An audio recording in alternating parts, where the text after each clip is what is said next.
Hello, everyone. Welcome to the Infinite Abilities podcast. I am your host, Nick Yerhart, and we are here to encourage each other to find our own unique abilities. Let's go.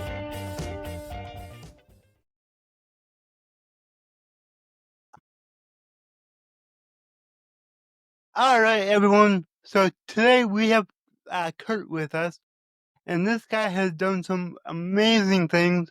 And one of the things that he does is really close to my heart.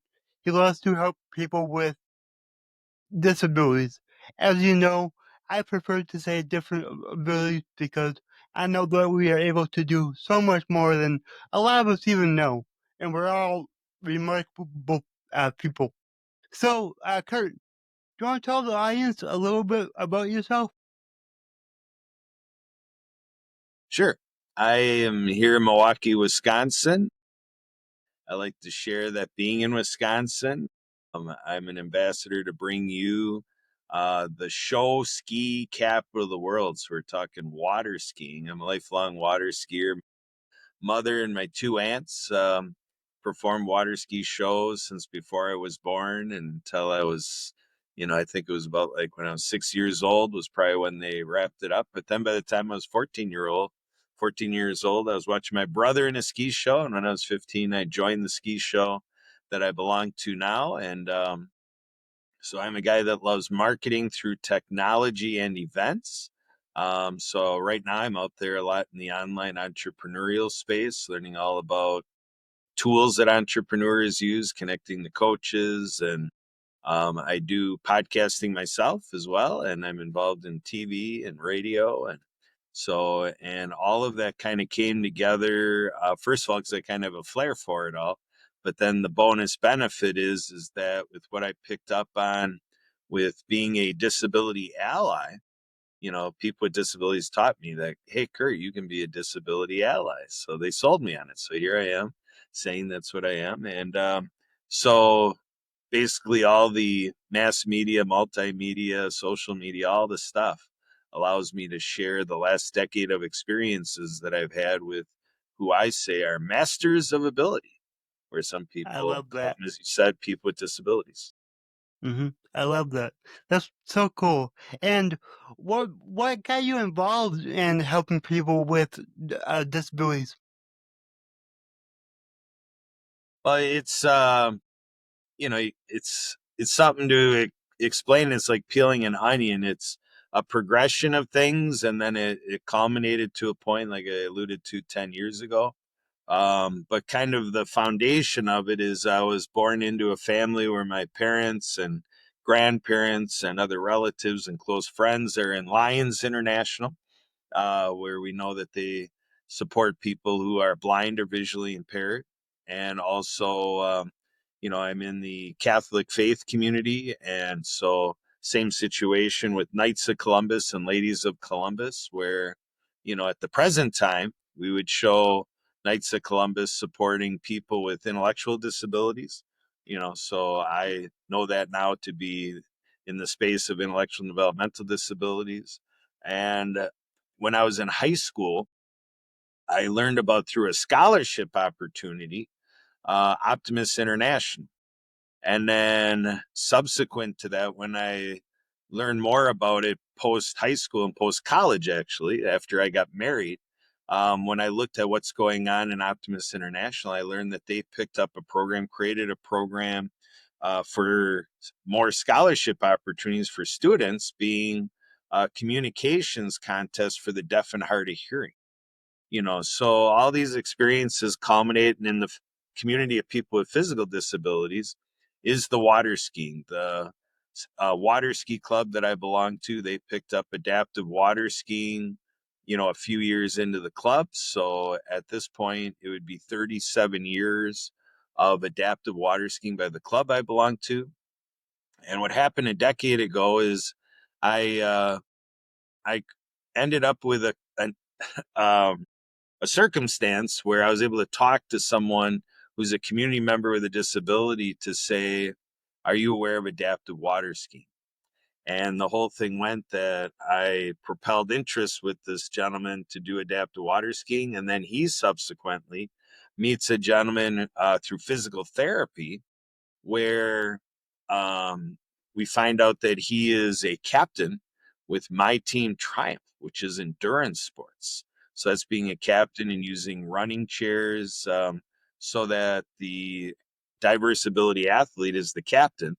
And then there's a running team for these endurance events that they all do it together. And it's all led by the diverse ability athletes. So we also acquired his interest in water skiing. And so what happened a decade ago, folks, is that my friends, one being president of our club, the other being another board member of our club, took a situation where we were ready to take this gentleman water skiing during our water ski show. And they came over to me in how I sum it up that they were playing dumb and that they were like, Kurt, what's going on? Obviously, they're reacting to seeing a guy with water socks on, swimsuit, neoprene shirt, towel, goggles. I mean, he was more ready. Water skiing is 103 years old. So I tell the story like this gentleman was more ready than any water skier in the history of water skiing. So it's Mm-hmm. pretty obvious that, he's a wheelchair user. And, and then we had our sit ski out. So they're putting this together. So obviously we're having a conversation about that. It ended up that they kept the no to it all, that he was not to ski that night. And that really was upsetting to me. And Mm-hmm. it really created a realization that my friends did not have the same experiences that I've had, because Mm-hmm. they clearly did not Yep. have the confidence I had that we were doing the right thing. They actually thought it was the wrong thing. And the one thing that was said by the one friend who's still in our club, still helping us with our annual adaptive water ski clinic, she says, well, if he skis, then everybody's got to ski. I Just let like that that. set in a little bit. So that Yeah. became the thing that overnight, Nick, and everybody out there, that, we created the Everybody Skis program, the Inclusion of Water Skiing campaign. And the Wisconsin Water Ski Federation took to it. And I reached out for them to help us with it. But then the president of the federation said, would you ever think about doing this for the federation? Which means we're now doing it at a state level. So now it was getting interesting.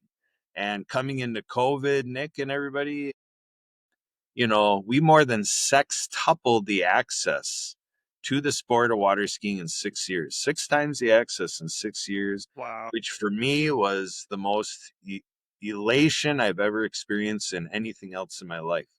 And I have masters of ability to thank for that opportunity. So now I'm out here with COVID time and everybody's like rebooting and pivoting and all the stuff.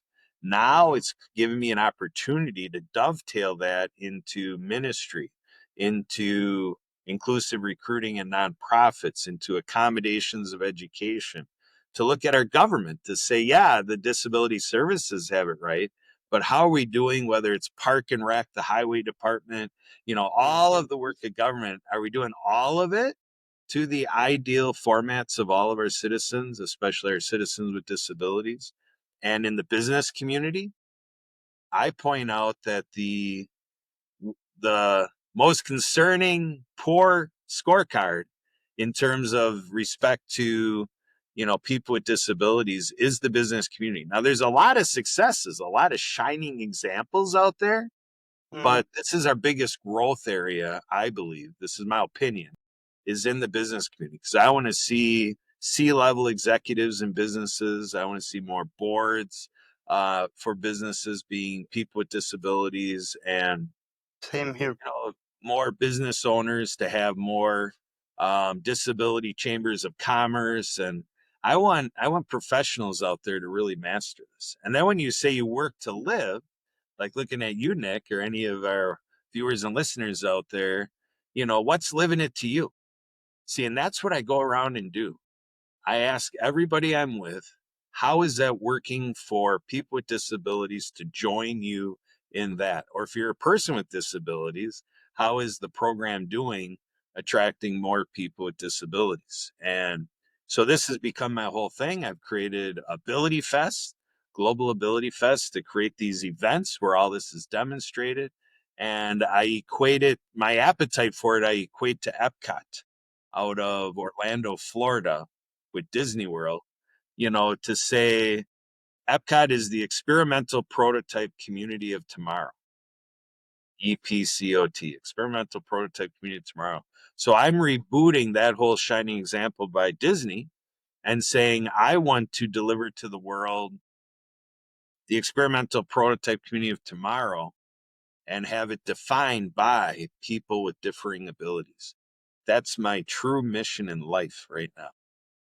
I absolutely love that because one of my missions is to help others with disabilities, any kind, to figure out what they can do either for themselves or what they can do with assistive technologies.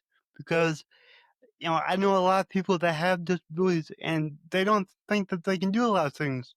It's like, if there's a will, there's a way, and it's up to people like me and you to figure out a way for them to do it. So I love your mission. I think it's really awesome.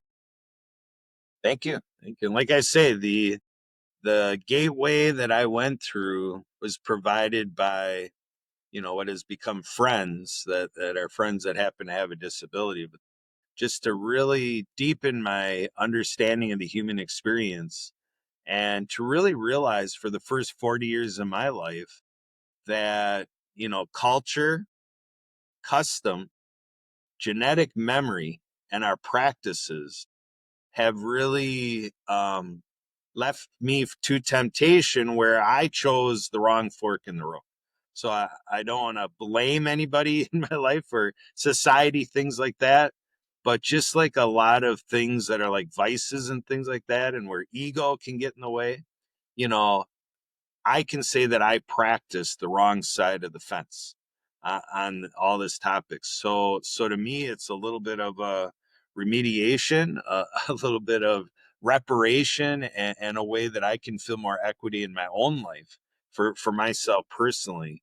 Because I just look back and I just really have to practice a lot of forgiveness, for myself, to forgive Amen. myself for what I have done, to really be disparaging to people with disabilities in my life, and just really being negligent, because that's really what opened up the abundance for my life in the last decade.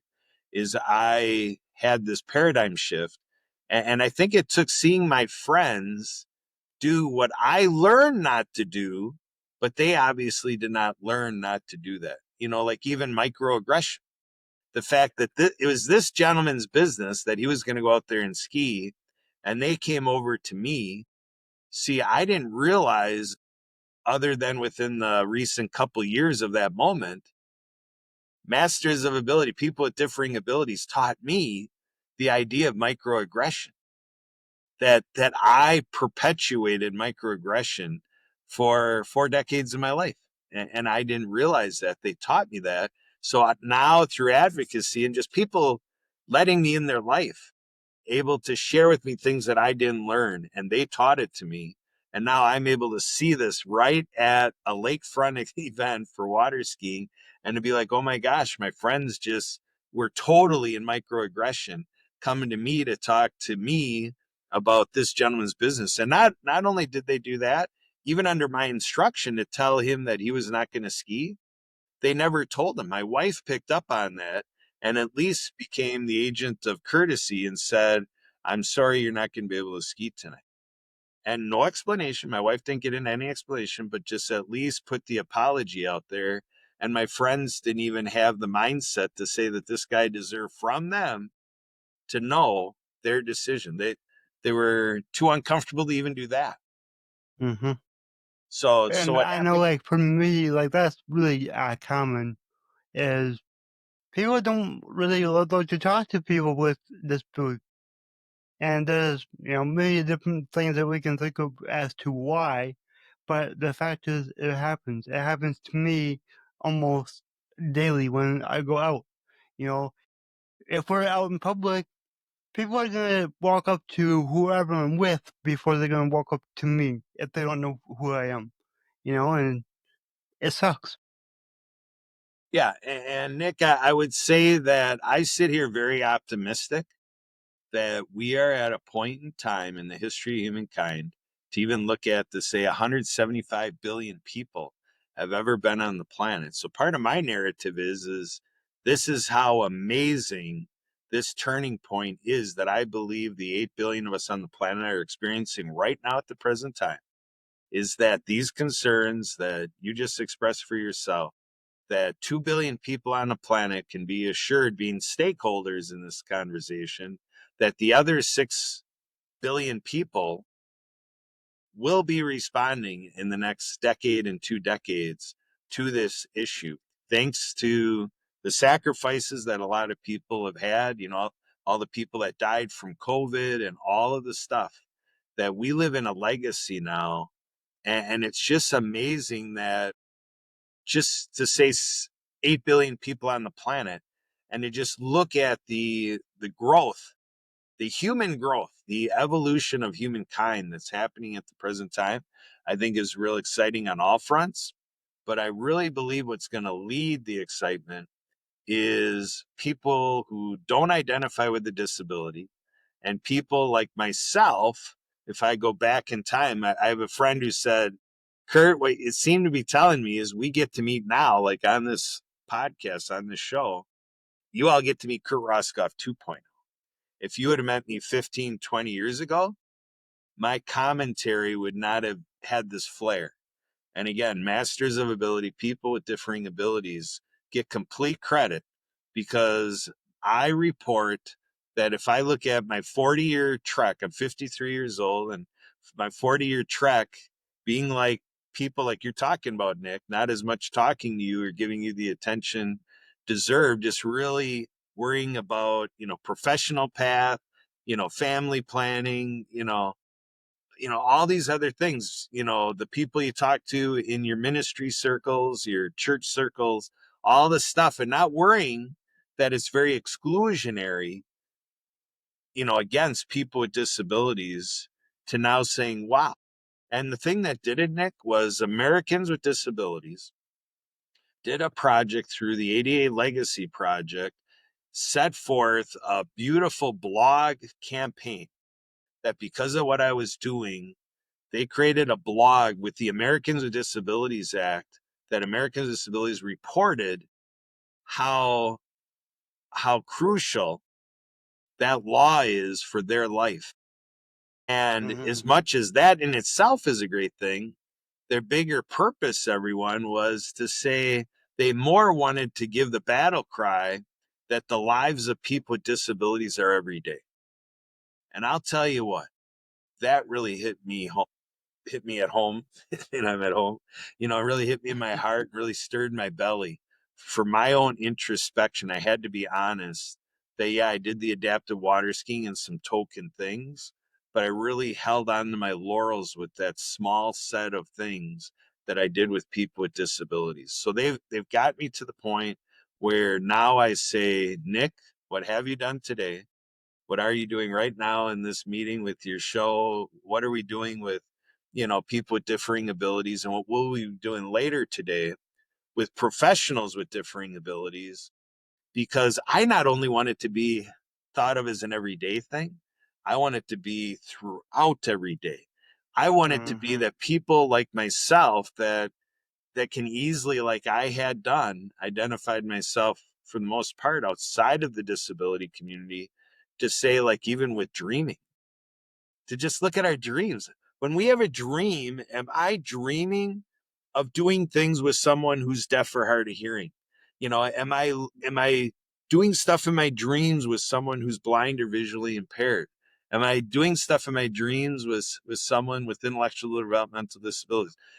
Because when you get to that point where your subconscious is bringing inclusion and integration together, when it becomes reflexive, that's where we have become homogenous and we really practice equity, equality, and that, I point out the biblical thing, the sacred scripture thing with our Messiah, saying to disciples, what you do unto the least of these, you do unto me.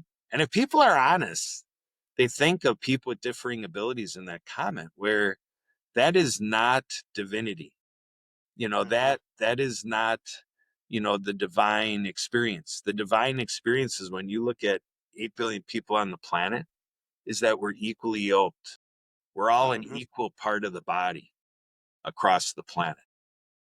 And when we can all get to that point where that becomes reality, and that in the business world, the employment world, and like in America or the USA, we've got a long ways to go to make, income generation a real deal for Americans with disabilities, because there's so many penalties, against Medicare and Medicaid if somebody goes after making income.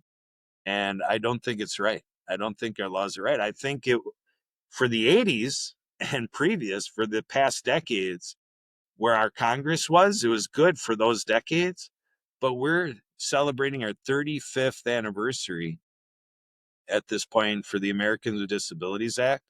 And I feel that we've kind of went flatline, in this area. Now, there's a lot of triumphs. There's a lot of great legislation, a lot of great things that our advocates and disability services and our national networks have done. So I don't want to take anything away from those huge victories. But again, when you look at, like say 200 million people in the USA, I think 200 million people really have to do a check-in and say, hey, come join me. Let's huddle up. Let's make the USA better for Americans with disabilities like we've never had before. And then keep inspiring around the world, like with Canada and Mexico and so on and so forth. I really come into change making groups and say, this is the lens I look through, is from the human functional assessment. Because I look at it from a human resource standpoint, that if we're going to tackle the world's problems, we need everybody at the table. We need everybody to make our world a better place. Yep. I agree with that. We're all in this together, and the more that we can get along and help each other out, the better everything is gonna be. Yeah. Yeah. And I was in a session yesterday with the No More 9 to 5 Club. You can check them out at the No More 9 to 5 Club.org. But I was in one of their meetings, and they were unpacking the book Think and Grow Rich. Oh, such a good book. Yeah. So, in the way Napoleon Hill has a chapter on imagination. Otherwise, all this stuff about imagination. And, so really one of the commentaries was, it can start to, lean towards Martin Luther King Jr. with his whole thing, I have a dream. And, really he prioritized focusing on racial equity. But I picked up on that disability advocates tend to lean on that type of equity and say the I have a dream thing. Now you can apply it to, functional consideration and say, people with differing abilities, that's where the dream can be. That we're in faith spaces together, we're in nonprofit groups together, we're in educational elements together, everything with all of our government divisions, all of business, the global business community revolutionizing in this way, continuing on all the triumphs that are out there, and then all the fun things. I say what's fun gets done. So to me, that is a powerful force, that when we're having our fun and we say with our group having fun, how are we doing having friends that have differing abilities joining our fun? And to me, that's really where it takes off. And I learned that through the sport of water skiing, the success we had on inclusion to water skiing. That's awesome. And one thing that I talk about, where I focus on people with different abilities, is accept who you are. Like for me, I didn't accept my disability until I was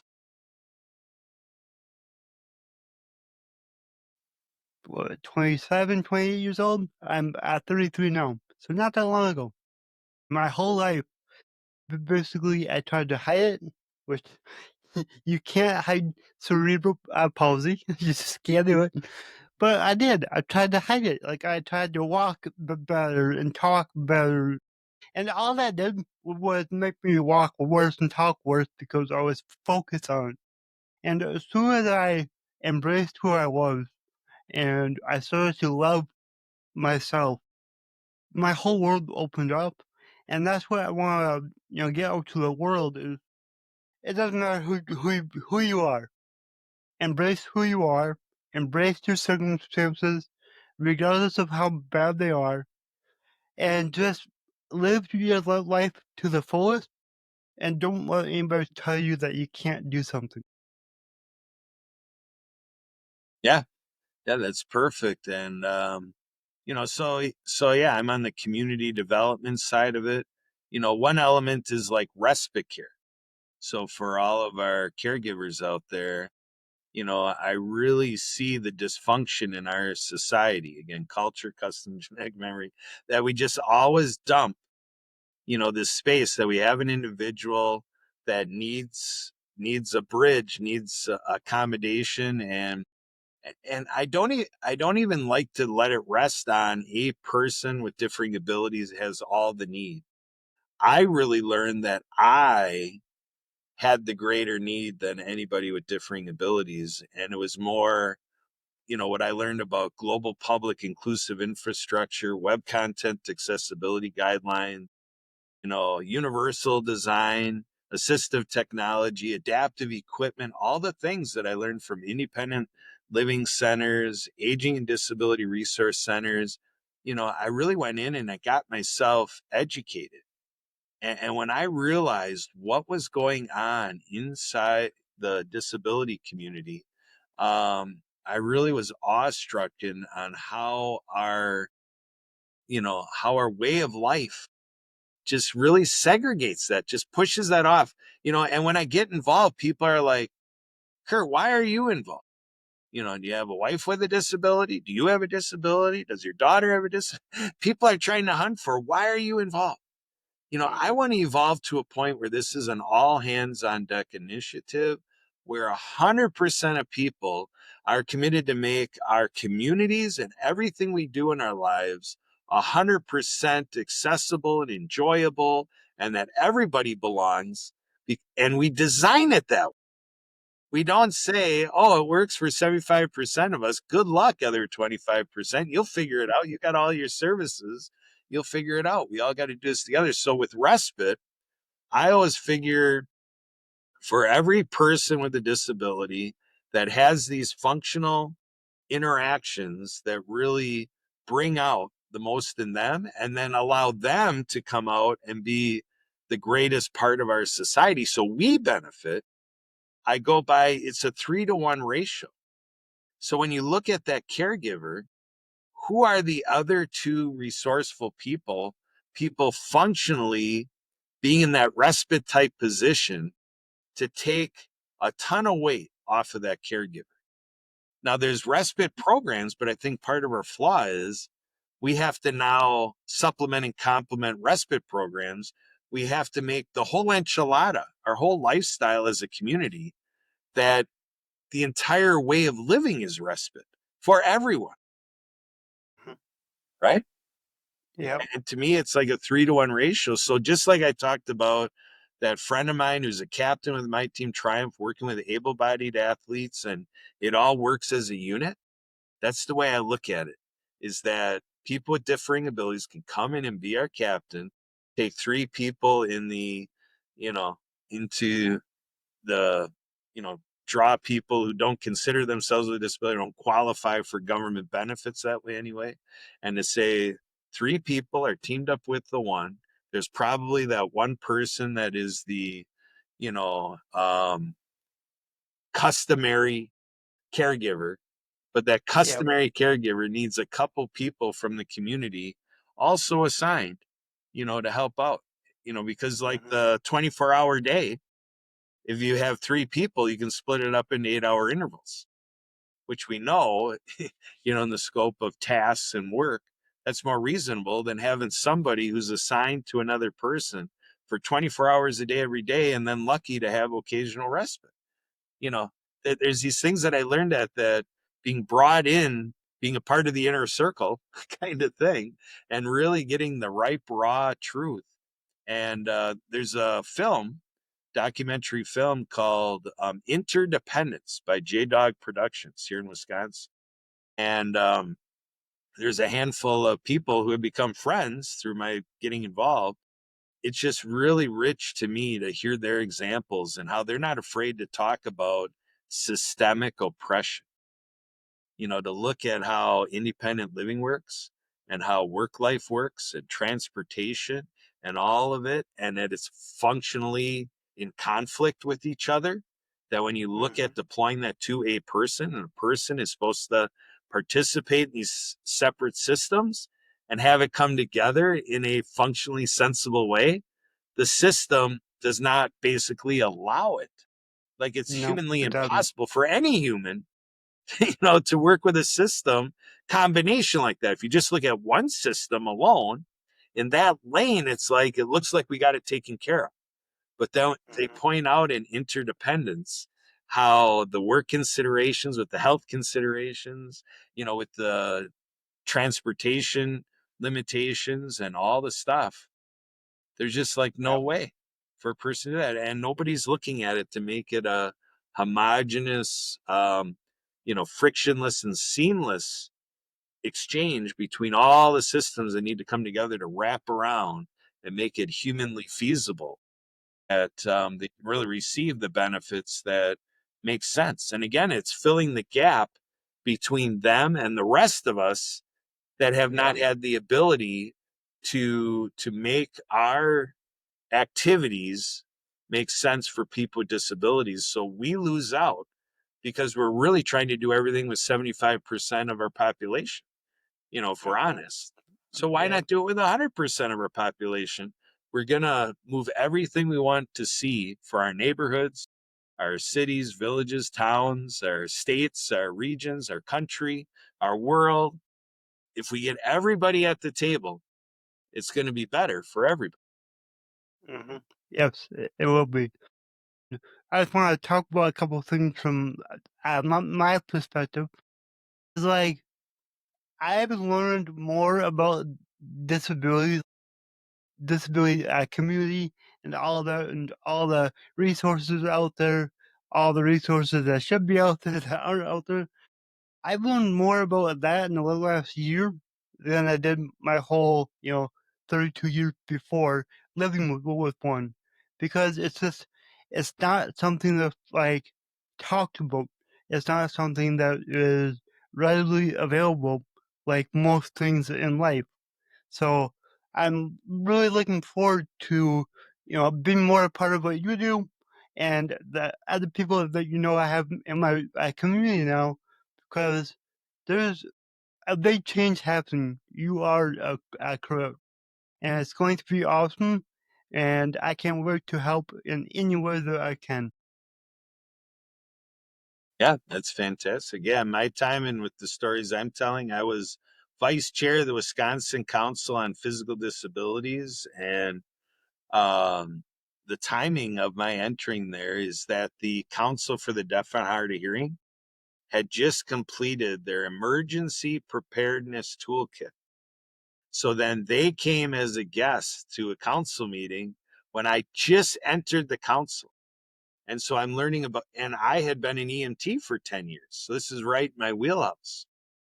But it was just amazing to me to hear that when there's a disaster, mass casualty incident, where there's just a mob of people responding to an emergency, and then you're deaf or hard of hearing, and to look at that everything's on sirens and announcements like, go to the basement, or whatever is shouted out, that when you're deaf or hard of hearing, everybody around you knows what to do because they heard the instructions.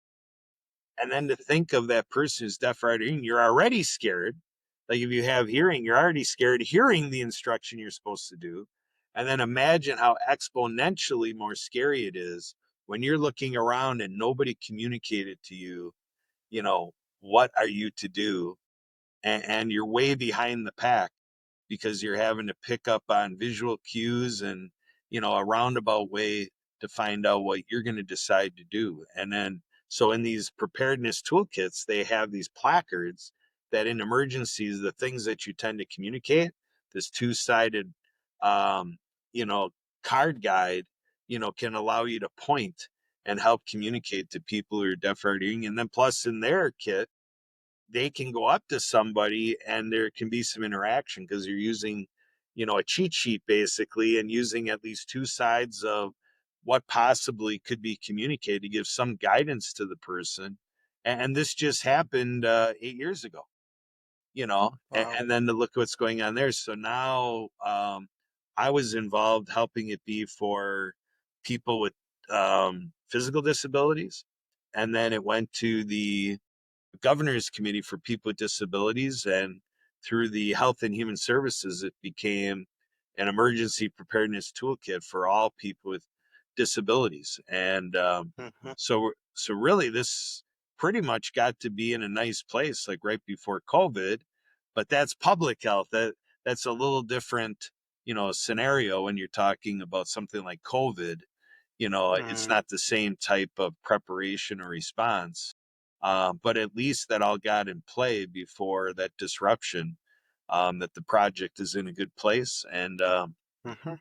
and I just really find that it was very insightful to look at life, that to me, if you can make it work in an emergency, you know, all that type of insight helps you really for everyday life as well. Yep, it does. Yep. Yep. Yeah, I agree. I agree. Well, Kurt, I love what you do, and please tell the audience how they can support you and what you do. Well, I would say if you're out there being somebody who is like, me in my 30s or previous, where it seems like I may have given you a notion and you want to respond to the notion from this conversation, find out, like, make yourself available like I did. And to me the question is about how to help me, but really, like I say, my vision is that we're going to go out together, and we're going to help maximize the next decade of progress and integration from the perspective of people with disabilities. And the more that we mitigate that gap, because I say segregation is alive and well, that there's a lot of shining examples. We don't want to take anything away. And the other side, we want to tap from that. So my number is 33. When you see those shining examples, learn from it, and that we're all going to grow all of that by 3,300%, 33 times magnification of all these shining examples. So take the lead from these people that have been in victory. And in terms of what I do, I also do podcasting. So, so basically, with what you're doing with Nick here, if there's more things in the media space, television, radio, whatever, you definitely can reach out to me. If you do want to call and text me, my phone number is 262-372-1754. And you can also email me, Kurt, KURT, at spiritofthegame.org. And I'm also an ambassador with Project Yerhart, combating veteran suicide, which when I served on the board for the Madison, Wisconsin Spinal Cord Injuries Group, I learned a lot about how they have peer specialists and, peer support programs. And those people providing the peer support are trained in responding to possibilities of suicide ideation and things like that. So there's all these very real things that I just believe what goes around comes around. The Yeah. karma and fate and all this stuff. But yeah, if you want to be directly involved with what I'm doing, like in the field of adaptive sports and rec, I specialize in water skiing, but I was a part of an adaptive sports and rec expo, which had over 50 renditions of sports and rec. So I have an appetite for that whole realm. And if you want to be involved in shaping Ability Fest, just reach out to me. You can participate in all my social medias, just Google me, so on and so forth. just pick a thing and let's go. Every little bit you do is a big deal. Yes, it really is. And I gotta ask you, so my slogan is abilities are infinite. What does that mean to you? Yeah, I think it's kind of like a sports team where sometimes we can watch our favorite sports team and we can feel that, the team in some sense really just beat themselves. They didn't show up, to really play that game to the best of their abilities. So I really do believe, again, learning from people with different abilities, I really looked at myself personally and really realized how I can expand my own capabilities. So yeah, infinite abilities, the idea, like we talked about Napoleon Hill, so forth, what the mind can conceive and believe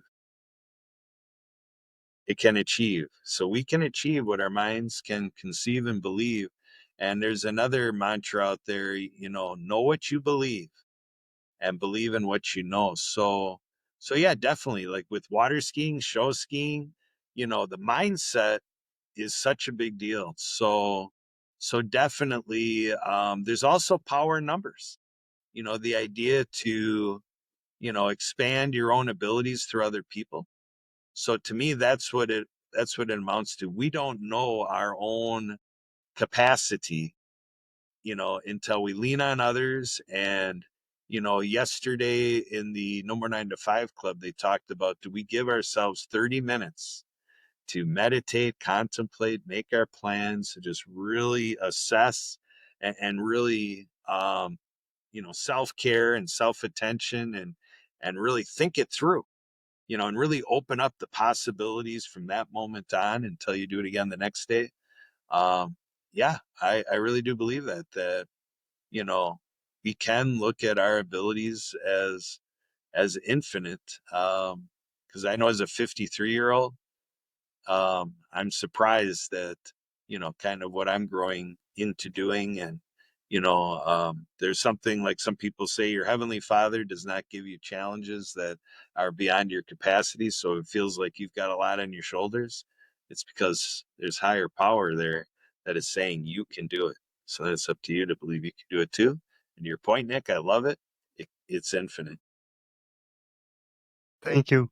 And thank you for being on the show. This was really incredible. And I'm about 100% sure that you'll be on the show again. That's good. This is what Oh, keeps me yeah. coming back. I'm looking forward to it. Awesome. Thank you so much. You're welcome. Thank you. If you enjoyed this show, please go ahead and share it on your Instagram story and tag me in the Nick Yerhart. Also, go ahead and share it anywhere else that you see fit, because the only way that I can grow this is by you guys sharing it. I don't sell anything on here. I don't have any sponsors, so let's just get it out there by word of mouth and help more people. Alright, everyone, remember, your abilities are infinite.